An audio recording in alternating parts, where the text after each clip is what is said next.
Praise the lord. ప్రభు అయిన యేసుక్రీస్తు నామములో మీ అందరికి కూడా హృదయపూర్వకమైన వందనాలు తెలియజేస్తూ ఉన్నాను. ఎలా ఉన్నారు? బాగున్నారా?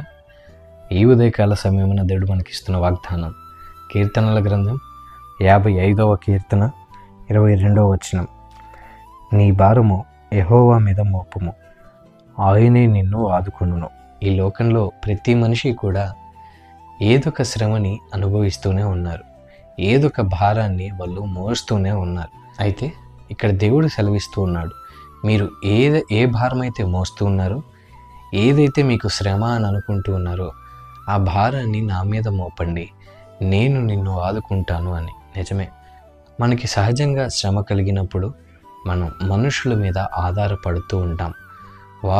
వారు నన్ను ఆదుకుంటారేమో, వారు నా స్నేహితులు కదా, వీరు నన్ను ఆదుకుంటారేమో, వీరు నా కుటుంబ సభ్యులు కదా అని సహజంగా మనం ఏమనుకుంటామంటే మనుషుల మీద మనం ఆధారపడుతూ ఉంటాం, ఆనుకుంటూ ఉంటాం, వారు మనల్ని ఆదుకుంటారేమో అని. కానీ ఏ మనిషి కూడా మనల్ని ఆదుకోరు. సంతోషంగా ఉన్నంతకాలం మనతో ఉంటారు, కానీ మనం ఎప్పుడైతే కఠినమైన పరిస్థితుల్లోకి వెళ్ళిపోయామో వారు సైతం మనకి దూరం అయిపోతారు. అలాంటి పరిస్థితుల్లో ఉన్నప్పుడు దూరం అయిపోతారు. కానీ ఇక్కడ దేవుడు అంటున్నాడు, నువ్వు ఏ భారం అయితే మోస్తున్నావో ఆ భారాన్ని నా మీద మోపు, నేను నిన్ను ఆదుకుంటాను అని.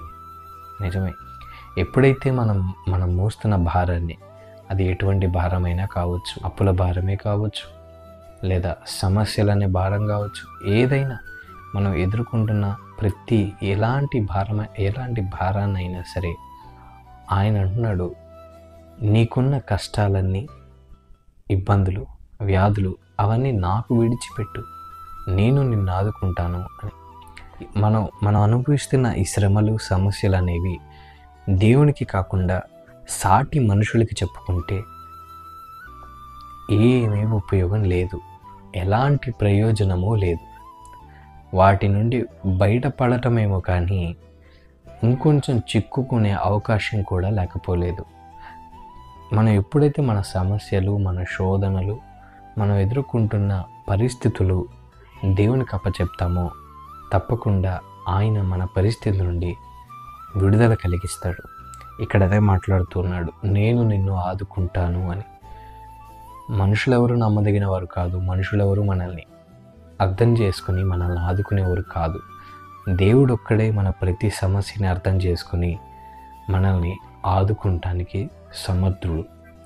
మనం నమ్మిన దేవుడు సజీవుడు, మనల్ని శ్రమలోనే విడిచిపెట్టి వెళ్ళేవాడు కాదు.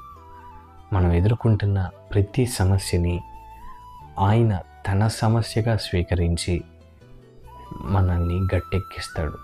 ఇక్కడ అదే మాట్లాడుతూ ఉన్నాడు, నీ భారాన్ని నా మీద మోపు, మనుషులకు చెప్పొద్దు. ఎప్పుడైతే నీ భారాన్ని, నీ సమస్యని నా మీద మోపుతావో, అనగా నాకు చెప్తావో, తప్పకుండా నేను నిన్ను ఆదుకుంటాను అని దేవుడు ఇక్కడ మాట్లాడుతూ ఉన్నాడు.